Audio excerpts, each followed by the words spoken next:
ಫಟಾಫಟ್ 50ಗೆ ಸ್ವಾಗತ. ನಾನು ಮಧುಶ್ರೀ. ನಾನು ಪ್ರತಿಮಾ ಭಟ್. ಈ ಕ್ಷಣದ 50 ಸುದ್ದಿಗಳನ್ನ ಬನ್ನಿ ಕ್ವಿಕ್ ಆಗಿ ನೋಡ್ತಾ ಹೋಗೋಣ. ರೇಣುಕಾಸ್ವಾಮಿ ಕೊಲೆ ಕೇಸ್ನ ಆರೋಪಿ ನಟ ದರ್ಶನ್ ಬೆಂಗಳೂರಿನ ಬಿಜಿಎಸ್ ಆಸ್ಪತ್ರೆಯಿಂದ ಡಿಸ್ಚಾರ್ಜ್ ಆದರು. ಬೆನ್ನು ನೋವಿಗೆ ಆಪರೇಷನ್ ಮಾಡಿಸಬೇಕು ಅಂತ ಮಧ್ಯಂತರ ಬೇಲ್ ಪಡೆದು 47 ದಿನಗಳಿಂದ ಆಸ್ಪತ್ರೆಯಲ್ಲೇ ಚಿಕಿತ್ಸೆ ಪಡಿತಾ ಇದ್ದ ದರ್ಶನ್ ಕೊನೆಗೂ ಆಪರೇಷನ್ ಕೂಡ ಮಾಡಿಸಿಕೊಳ್ಳದೆ ಇವತ್ತು ಡಿಸ್ಚಾರ್ಜ್ ಆಗಿದ್ದಾರೆ. ಮೊನ್ನೆ ಕೋರ್ಟ್ಗೆ ಹೋಗುವಾಗ ಆರಾಮಾಗಿ ನಡೆದುಕೊಂಡು ಬಂದ ದರ್ಶನ್ ಇವತ್ತು ಆಸ್ಪತ್ರೆಯಿಂದ ಮನೆಗೆ ಹೋಗುವಾಗ ಕುಂಟುತ್ತಾ ಹೊರಗೆ ಬಂದರು. ಮಗನ ಹೆಗಲ ಮೇಲೆ ಕೈ ಹಾಕೊಂಡು ಕುಂಟುತ್ತಾ ಬಂದ ದರ್ಶನ್ ಕಾರು ಹತ್ತಿದ್ರು. ಆಸ್ಪತ್ರೆಯಿಂದ ನೇರವಾಗಿ ಬಂದ ದರ್ಶನ್ ಆರ್ಆರ್ ನಗರದಲ್ಲಿರುವ ತಮ್ಮ ಮನೆಗೆ ತೆರಳದೆ ಸೀದಾ ಪತ್ನಿ ವಿಜಯಲಕ್ಷ್ಮಿ ಮನೆಗೆ ಆಗಮಿಸಿದರು. ಹೊಸಕೆರೆಹಳ್ಳಿಯಲ್ಲಿರುವ ಪ್ರೆಸ್ಟೀಜ್ ಅಪಾರ್ಟ್ಮೆಂಟ್ನಲ್ಲಿ ಸದ್ಯ ದರ್ಶನ್ ರೆಸ್ಟ್ ಮಾಡಲಿದ್ದಾರೆ. ಬಿಜೆಪಿ ರಾಜ್ಯ ಅಧ್ಯಕ್ಷ ವಿಜಯೇಂದ್ರ ಇವತ್ತು ದೆಹಲಿಯಲ್ಲಿ ಪ್ರಧಾನಿ ಮೋದಿಯವರನ್ನ ಭೇಟಿ ಮಾಡಿದ್ರು. ದಿಢೀರ್ ದೆಹಲಿ ಪ್ರವಾಸ ಕೈಗೊಂಡಿರುವ ವಿಜಯೇಂದ್ರ ಮೋದಿ ಭೇಟಿ ಮಾಡುವ ಮೂಲಕ ರೆಬೆಲ್ ಶಾಸಕ ಯತ್ನಾಳ್ ಅಂಡ್ ಟೀಮ್ಗೆ ದೆಹಲಿಯಿಂದಲೇ ಹೈಕಮಾಂಡ್ ತನ್ನ ಪರ ಇದೆ ಅನ್ನೋ ಸಂದೇಶ ಸಾರಿದ್ದಾರೆ. ಬಿಜೆಪಿ ರಾಜ್ಯಾಧ್ಯಕ್ಷರ ಬದಲಾವಣೆಗೆ ಯತ್ನಾಳ್ ಬಣ ಪಟ್ಟು ಹಿಡಿದಿದೆ. ಈ ಮುಂಚೆ ಯತ್ನಾಳ್ ಟೀಮ್ ಹೈಕಮಾಂಡ್ ಭೇಟಿಗೆ ಸಮಯ ಕೇಳಿತ್ತು, ಆದರೆ ವರಿಷ್ಠರನ್ನ ಭೇಟಿ ಮಾಡದೆ ವಾಪಸ್ಸಾಗಿತ್ತು. ಆದರೆ ಇವತ್ತು ದೆಹಲಿಯಿಂದಲೇ ಪಕ್ಷದ ವರಿಷ್ಠರು ನನ್ನ ಪರವಾಗಿದ್ದಾರೆ ಎಂಬ ಸಂದೇಶವನ್ನ ರವಾನಿಸಿದ್ದಾರೆ. ಈ ಮೂಲಕ ಅಧ್ಯಕ್ಷ ಸ್ಥಾನ ಬದಲಾವಣೆಗೆ ಪಟ್ಟು ಹಿಡಿದಿದ್ದವರಿಗೆ ತಿರುಗೇಟು ಕೊಟ್ಟಿದ್ದಾರೆ. ರೆಬೆಲ್ ಶಾಸಕರು ಸಮಾವೇಶ ಮಾಡಿಯೇ ಸಿದ್ಧ ಅಂತ ಶಾಸಕ ಯತ್ನಾಳ್ ಸ್ಪಷ್ಟಪಡಿಸಿದ್ದಾರೆ. ನಮ್ಮದು ವ್ಯಕ್ತಿ ವಿರುದ್ಧ ಅಲ್ಲ, ವಕ್ಫ್ ವಿರುದ್ಧ ಹೋರಾಟ. ವಿಜಯೇಂದ್ರಗೆ ಆಸಕ್ತಿ ಇದ್ರೆ ನಮ್ಮ ಸಮಾವೇಶಕ್ಕೆ ಬರಲಿ. ಜೊತೆಗೆ ವಿಜಯೇಂದ್ರ ಅಪ್ಪ ಯಡಿಯೂರಪ್ಪ ಕೂಡ ಬರಬಹುದು ಎಂದಿದ್ದಾರೆ. ನಾವೇನು ಯಡಿಯೂರಪ್ಪನವರ ವಿರುದ್ಧ ವಿಜಯೇಂದ್ರ ವಿರುದ್ಧ ಹೋರಾಟ ಮಾಡ್ತಾ ಇಲ್ಲ, ನಾವು ಜನಪರ ಹೋರಾಟ ಮಾಡ್ತಾ ಇದ್ವಿ. ಇದಕ್ಕೆ ಯಾಕೆ ವಿರೋಧ ಮಾಡಬೇಕು? ವಿಜಯೇಂದ್ರಿಗೂ ಅದ್ರ ಬಗ್ಗೆ ಆಸಕ್ತಿ ಇದ್ರೆ ಬರ್ಬೋದು ನಮ್ಮ ಸಮಾವೇಶಕ್ಕೆ. ಅವನ ನಿಮ್ಮ ಮೂಲಕ ಕೊಡ್ಲಾಕತ್ತೀನಿ, TV9 ಮೂಲಕ ವಿಜಯೇಂದ್ರ ಅವರ ಅಪ್ಪ ಯಡಿಯೂರಪ್ಪ ಇಬ್ಬರು ಕೂಡ ಬರಬಹುದು. ಕೇಂದ್ರ ಗೃಹ ಸಚಿವ ಅಮಿತ್ ಶಾ ಅಂಬೇಡ್ಕರ್ ಕುರಿತು ಕೊಟ್ಟಂತಹ ಹೇಳಿಕೆ ವಿವಾದಕ್ಕೀಡಾಗಿದೆ. ನಿನ್ನೆ ರಾಜ್ಯಸಭೆಯಲ್ಲಿ ಮಾತನಾಡಿದ ಅಮಿತ್ ಶಾ ಅಂಬೇಡ್ಕರ್ ಹೆಸರು ತೆಗೆದುಕೊಳ್ಳೋದು ಫ್ಯಾಷನ್ ಆಗಿದೆ, ಅಂಬೇಡ್ಕರ್ ಬದಲಿಗೆ ಭಗವಂತನ ಹೆಸರು ತೆಗೆದುಕೊಂಡಿದ್ರೆ 7 ಜನ್ಮಗಳವರೆಗೆ ಸ್ವರ್ಗ ಸಿಗುತ್ತೆ ಎಂದಿದ್ರು. ಅಮಿತ್ ಶಾ ಹೇಳಿಕೆಗೆ ಎಐಸಿಸಿ ಅಧ್ಯಕ್ಷ ಮಲ್ಲಿಕಾರ್ಜುನ ಖರ್ಗೆ ಕಿಡಿಕಾರಿದ್ದಾರೆ. ಆ ಮನುಷ್ಯನ ಮನಸ್ಸಿನಲ್ಲಿ ಏನಿದೆ ಅದು ಮನುಸ್ಮೃತಿಯ ಅಜೆಂಡಾ. ಆರ್ಎಸ್ಎಸ್ನ ಸಿದ್ಧಾಂತ ಏನಿದೆ ಅದನ್ನ ಪ್ರದರ್ಶಿಸಿದ್ದಾರೆ. ಅಮಿತ್ ಶಾ ರಾಜೀನಾಮೆಗೆ ಆಗ್ರಹಿಸುತ್ತೇನೆ ಅಂತ ಗುಡುಗಿದ್ದಾರೆ. ये बात कहकर बाबा साहब का अपमान किया, संविधान का अपमान किया और वो मंशा जो उनके दिमाग में है कि उनकी जो मनुस्मृति की आइडियोलॉजी है वो और आरएसएस की आइडियोलॉजी जो है वो दर्शाता है कि वो खुद वो बाबा साहब अंबेडकर के संविधान को रेस्पेक्ट नहीं देना चाहते हैं. उसीलिए हम वो कंडम करते हैं और I demand his resignation. We all the parties demand his resignation and he should apologize to the country. Amit ಶಾಗೆ ಸಿಎಂ ಸಿದ್ದರಾಮಯ್ಯ ಬಹಿರಂಗ ಪತ್ರ ಬರೆದಿದ್ದಾರೆ. ನಿಮ್ಮೊಳಗಿನ ಅಂಬೇಡ್ಕರ್ ದ್ವೇಷ ಹೊಸತಲ್ಲ. ನಿಮ್ಮ ಪಕ್ಷ ಮೋದಿ ಮೋದಿ ಮೋದಿ ಅಂತ ಹೇಳೋದು ಒಂದು ವ್ಯಸನ ಆಗಿದೆ. ಮೋದಿ ಬದಲಿಗೆ ಅಷ್ಟು ಬಾರಿ ದೇವರ ನಾಮಸ್ಮರಣೆ ಮಾಡಿದ್ರೆ 7 ಜನ್ಮದಲ್ಲೂ ಮಾತ್ರ ಅಲ್ಲ 100 ಜನ್ಮದಲ್ಲೂ ನಿಮಗೆ ಸ್ವರ್ಗಾನೇ ಸಿಕ್ತಿತ್ತು ಅಂತ ಅದೇ ದಾಟಿಯಲ್ಲಿ ಕುಟುಕಿದ್ದಾರೆ. ಅಮಿತ್ ಶಾ ಅಂಬೇಡ್ಕರ್ ಹೇಳಿಕೆಗೆ ಪ್ರಧಾನಿ ಮೋದಿ ಪ್ರತಿಕ್ರಿಯಿಸಿದ್ದಾರೆ. ಕಾಂಗ್ರೆಸ್ ದುರುದ್ದೇಶಪೂರಿತ ಸುಳ್ಳುಗಳನ್ನು ಹೇಳ್ತಾ ಇದೆ. ಅಂಬೇಡ್ಕರ್ ಬಗ್ಗೆ ಮಾತನಾಡಿದ್ದನ್ನು ತಪ್ಪಾಗಿ ಅರ್ಥೈಸುತ್ತಿದೆ. ಎಸ್ಸಿ ಎಸ್ಟಿ ಸಮುದಾಯಗಳನ್ನು ಅವಮಾನಿಸಲು ಸಾಧ್ಯವಿರುವ ಎಲ್ಲಾ ಕೊಳಕು ತಂತ್ರಗಳಲ್ಲಿ ತೊಡಗಿದೆ ಅಂತ ಟ್ವೀಟ್ ಮಾಡಿದ್ದಾರೆ. ಗೃಹಲಕ್ಷ್ಮಿ ಯೋಜನೆಯ ಸದುಪಯೋಗ ಪಡೆದುಕೊಂಡ ಮಹಿಳೆಯರು ಸುವರ್ಣಸೌಧದ ವೀಕ್ಷಣೆ ಮಾಡಿದ್ದಾರೆ. ಫಲಾನುಭವಿಗಳಿದ್ದ ಟಿಟಿ ವಾಹನದಲ್ಲೇ ಸಚಿವೆ ಲಕ್ಷ್ಮೀ ಹೆಬ್ಬಾಳ್ಕರ್ ಕೂಡ ಆಗಮಿಸಿದ್ರು. ಬಸ್ನಲ್ಲಿ ಫಲಾನುಭವಿಯವರು ಸಿದ್ದರಾಮಯ್ಯ ಮತ್ತು ಲಕ್ಷ್ಮೀ ಹೆಬ್ಬಾಳ್ಕರ್ ಬಗ್ಗೆ ಹಾಡು ಕಟ್ಟಿ ಹಾಡಿದ್ದಾರೆ. ವಿಪಕ್ಷದವರು ಸರ್ಕಾರದಲ್ಲಿ ಅಭಿವೃದ್ಧಿ ಕೆಲಸ ಆಗ್ತಿಲ್ಲ ಅಂತಿದ್ರು. ಅವರಿಗೆ ತೋರಿಸಲು ಗೃಹಲಕ್ಷ್ಮಿಯರನ್ನ ಕರೆದುಕೊಂಡು ಬಂದಿರುವುದಾಗಿ ಸಚಿವೆ ಲಕ್ಷ್ಮೀ ಹೆಬ್ಬಾಳ್ಕರ್ ಹೇಳಿದ್ದಾರೆ. TV9 ಜೊತೆ ಮಾತನಾಡಿದ ಸಚಿವೆ, ಗೃಹಲಕ್ಷ್ಮಿಯಿಂದ ಸ್ವಾವಲಂಬಿ ಬದುಕು ಕಟ್ಟಿಕೊಳ್ಳುತ್ತಿದ್ದಾರೆ ಅನ್ನುವುದನ್ನು ತೋರಿಸುತ್ತೇವೆ ಎಂದಿದ್ದಾರೆ. ತಮಗೆ ಆಮಿಷ ಒಡ್ಡಿದ್ದಾರೆ ಎಂದು ಸ್ನೇಹಮಯಿ ಕೃಷ್ಣ ಲೋಕಾಯುಕ್ತಕ್ಕೆ ದೂರು ಕೊಟ್ಟಿದ್ದಾರೆ. ಸಿಸಿ ಕ್ಯಾಮೆರಾ ದೃಶ್ಯವನ್ನು ಬಿಡುಗಡೆ ಮಾಡಿದ್ದಾರೆ. ಡಿಸೆಂಬರ್ 15ರಂದು ಹರ್ಷ, ಶ್ರೀನಿಧಿ ಎಂಬ ವ್ಯಕ್ತಿಗಳು ಸ್ನೇಹಮಯಿ ಪುತ್ರನ ಜೊತೆ ಮಾತುಕತೆಯಾಡುವ ದೃಶ್ಯದ ವಿಡಿಯೋ ಸೆರೆಯಾಗಿದೆ.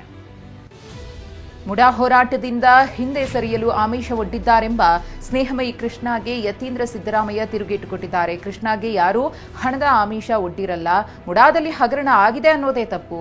ಈಗ ಆಮಿಷ ಒಡ್ಡಿದ್ದಾರೆಂದು ಮತ್ತೆ ಸುಳ್ಳು ಹೇಳ್ತಿದ್ದಾರೆ ಅಂತ ಕಿಡಿಕಾರಿದ್ದಾರೆ.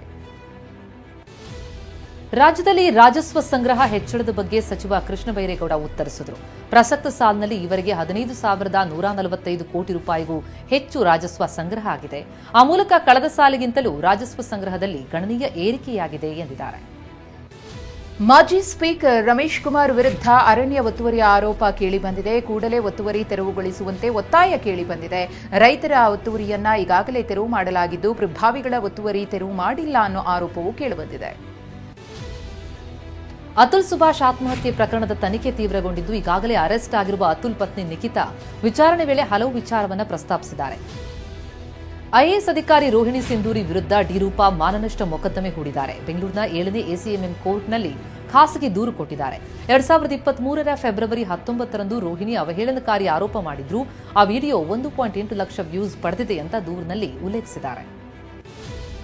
ಸಾರಿಗೆ ಇಲಾಖೆ ಅಧಿಕಾರಿಗಳು ಇವತ್ತು ಬೃಹತ್ ಕಾರ್ಯಾಚರಣೆ ನಡೆಸಿ ವೈಟ್ ಬೋರ್ಡ್ನಲ್ಲಿ ಟ್ರಾವೆಲ್ಸ್ ನಡೆಸ್ತಾ ಇದ್ದ ಕಾರು ಮಾಲೀಕರಿಗೆ ಶಾಕ್ ಕೊಟ್ಟರು. ಜಾಗ್ವಾರ್, ಬಿಎಂಡಬ್ಲ್ಯೂ, ರೇಂಜ್ ರೋವರ್ ಸೇರಿ ಕೋಟ್ಯಂತರ ರೂಪಾಯಿ ಬೆಲೆ ಬಾಳೋ 25 ಕಾರುಗಳನ್ನು ಜಪ್ತಿ ಮಾಡಿದ್ದಾರೆ. 50 ಲಕ್ಷ ರೂಪಾಯಿ ದಂಡವನ್ನು ವಸೂಲಿ ಮಾಡಲಾಗಿದೆ.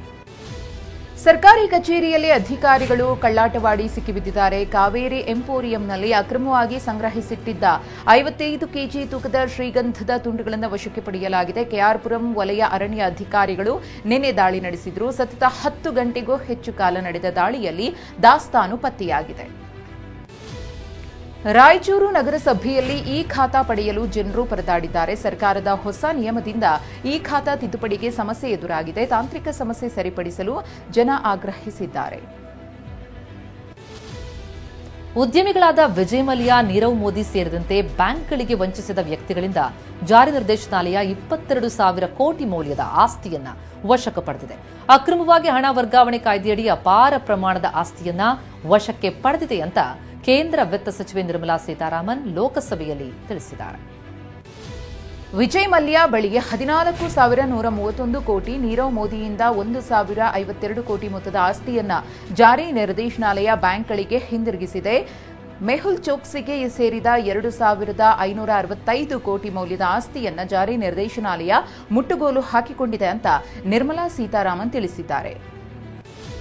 ಉತ್ತರ ಪ್ರದೇಶದಾದ್ಯಂತ ಅಕ್ರಮ ಕಟ್ಟಡಗಳನ್ನು ನೆಲಸಮ ಮಾಡೋ ಕಾರ್ಯ ಪ್ರಗತಿಯಲ್ಲಿದೆ. ಯುಪಿಯ ಬಲಿಯಾದಲ್ಲಿ ಬಿಜೆಪಿ ಕಚೇರಿಯನ್ನೇ ಯೋಗಿ ಸರ್ಕಾರ ನೆಲಸಮ ಮಾಡಿದೆ. ಬಿಜೆಪಿ ಜಾಗವನ್ನು ಅತಿಕ್ರಮಣ ಮಾಡಿಕೊಂಡಿದೆ ಎನ್ನುವ ಆರೋಪ ಕೇಳಿಬಂದಿತು. ಭಾರತ ಆಸ್ಟ್ರೇಲಿಯಾ ನಡುವಿನ 3ನೇ ಟೆಸ್ಟ್ ಪಂದ್ಯ ಡ್ರಾನಲ್ಲಿ ಅಂತ್ಯವಾಗಿದೆ. ಪಂದ್ಯ ಗೆಲ್ಲಲು ಭಾರತಕ್ಕೆ 275 ರನ್ಗಳ ಗುರಿ ನೀಡಲಾಗಿತ್ತು. ಆದರೆ ಭಾರತ 2ನೇ ಇನ್ನಿಂಗ್ಸ್ನಲ್ಲಿ ವಿಕೆಟ್ ನಷ್ಟವಿಲ್ಲದೆ 8 ರನ್ ಗಳಿಸಿದ್ದಾಗ ಮಂದ ಬೆಳಕು ಅಡ್ಡಿಯಾಯಿತು. ಅಮೆರಿಕದ ಫ್ಲೋರಿಡಾದಲ್ಲಿ ಡಿಸೆಂಬರ್ 24ರಂದು ನಟ ಶಿವರಾಜ್ ಕುಮಾರ್ಗೆ ಸರ್ಜರಿ ಆಗುತ್ತೆ. ಹೀಗಾಗಿ ನಟ ಶಿವಣ್ಣ, ಪತ್ನಿ ಗೀತಾ ಶಿವರಾಜ್ ಕುಮಾರ್, ಪುತ್ರಿ ನಿವೇದಿತಾ ಸಂಜೆ ದೇವನಹಳ್ಳಿ ಏರ್ಪೋರ್ಟ್ಗೆ ತೆರಳಿದ್ರು. ರಾತ್ರಿ 8:30ಕ್ಕೆ ಫ್ಲೈಟ್ ಇದೆ. ನಾಳೆ ಶಿಕ್ಷಣ ಸಚಿವ ಮಧು ಬಂಗಾರಪ್ಪ ಕೂಡ ಶಿವಣ್ಣ ಫ್ಯಾಮಿಲಿಗೆ ಜೊತೆಯಾಗಲಿದ್ದಾರೆ. ಮನೆಯಿಂದ ಹೊರಡೋಕ್ಕೂ ಮುನ್ನ ಮಾತನಾಡಿದ್ರು ಶಿವಣ್ಣ, ಭಾವುಕರಾದ್ರು. ಎಲ್ಲರಿಗೂ ನಮಗೆ ಒಂದು ಸ್ವಲ್ಪ ಎಮೋಷನ್ ಆಗ್ತೀವಿ, ಬಟ್ ಆದರೂ ಒಂದು ಸ್ವಲ್ಪ ಒಂದು ಆತಂಕ ನಡೆಯುತ್ತೆ. ಅದಕ್ಕೇನೇನು ಮನೆಯಿಂದ ಹೋಗ್ತಿದ್ದೀವಲ್ಲ, ಎಲ್ಲರೂ ಸ್ವಲ್ಪ ತಂಗಿ ಆಮೇಲೆ ನಮ್ಮ ರಿಲೇಟಿವ್ಸ್ ಎಲ್ಲ ನೋಡ್ಬೇಕಾದ್ರೆ ಸ್ವಲ್ಪ ಒಂದು ಎಮೋಷನ್ ಆಯಿತು. ಅಭಿಮಾನಿಗಳಿದ್ದಾರೆ, ಚೂರು ಅಂತ ಒಂಥರ ಒಂದು ದುಃಖ ಅಷ್ಟೇ ಏನಿಲ್ಲ. ನಟ ಕಿಚ್ಚ ಸುದೀಪ್ ಮಾಜಿ ಸಚಿವ ಬಿಸಿ ಪಾಟೀಲ್, ಹ್ಯಾಟ್ರಿಕ್ ಹೀರೋ ಶಿವರಾಜ್ ಕುಮಾರ್ ಅವರ ಮನೆಗೆ ಭೇಟಿ ನೀಡಿ ಆರೋಗ್ಯ ವಿಚಾರಿಸಿದ್ರು. ಶಿವಣ್ಣನನ್ನ ತಬ್ಬಿಕೊಂಡು ಹುಷಾರಾಗಿ ಹೋಗಿ ಬನ್ನಿ ಅಂತ ಕಿಚ್ಚ ಸುದೀಪ್ ಶುಭ ಹಾರೈಸಿದ್ದಾರೆ. ಬಿಸಿ ಪಾಟೀಲ್ ಹೂಗುಚ್ಛ ನೀಡಿ ಶೀಘ್ರ ಗುಣಮುಖರಾಗಿ ಮರಳುವಂತೆ ಶುಭ ಕೋರಿದ್ರು. ನಟ ವಿನೋದ್ ರಾಜ್ ಕೂಡ ಶಿವರಾಜ್ ಕುಮಾರ್ ನಿವಾಸಕ್ಕೆ ಭೇಟಿ ಕೊಟ್ಟು ಅವರ ಆರೋಗ್ಯವನ್ನು ವಿಚಾರಿಸಿದ್ದಾರೆ. ಶಿವಣ್ಣ ಜೊತೆ ಕೆಲ ಸಮಯ ಕಳೆದ್ರು. ಇನ್ನು ಸೋದರಳಿಯ ಧೀರೇನ್ ರಾಜ್ಕುಮಾರ್ ಕೂಡ ಶಿವಣ್ಣ ನಿವಾಸಕ್ಕೆ ಆಗಮಿಸಿ ಶುಭ ಹಾರೈಸಿದ್ದಾರೆ. ನಟ ಶಿವರಾಜ್ ಕುಮಾರ್ ನಿವಾಸಕ್ಕೆ ಭೇಟಿ ನೀಡಿದ್ದ ಪುರೋಹಿತರು ಒಳ್ಳೆಯದಾಗಲಿ, ಬೇಗ ಗುಣಮುಖರಾಗಿ ಬನ್ನಿ ಅಂತ ಆಶೀರ್ವಾದ ಮಾಡಿದ್ರು. ಆರೋಗ್ಯ ಸುಧಾರಿಸಿ ಗುಣಮುಖರಾಗಿ ಕ್ಷೇಮವಾಗಿ ಬನ್ನಿ ಅಂತ ಆಶೀರ್ವದಿಸಿದ್ರು. ತಮ್ಮ ನೆಚ್ಚಿನ ಹೀರೋ ಆಪರೇಷನ್ ಮಾಡಿಸಿಕೊಳ್ಳೋದಕ್ಕೆ ವಿದೇಶಕ್ಕೆ ಹೋಗ್ತಿರುವ ವಿಷಯ ತಿಳಿದು ಸಾಕಷ್ಟು ಅಭಿಮಾನಿಗಳು ಕೂಡ ಶಿವರಾಜ್ ಕುಮಾರ್ ಮನೆ ಬಳಿ ಜಮಾಯಿಸಿದ್ರು. ಆದಷ್ಟು ಬೇಗ ಗುಣಮುಖರಾಗಿ ಬನ್ನಿ ಅಂತ ಶಿವಣ್ಣ ಫ್ಯಾನ್ಸ್ ಮಾತನಾಡಿದ್ರು. ಶಿವಣ್ಣ ಕೂಡ ಭಾವುಕರಾದ್ರು.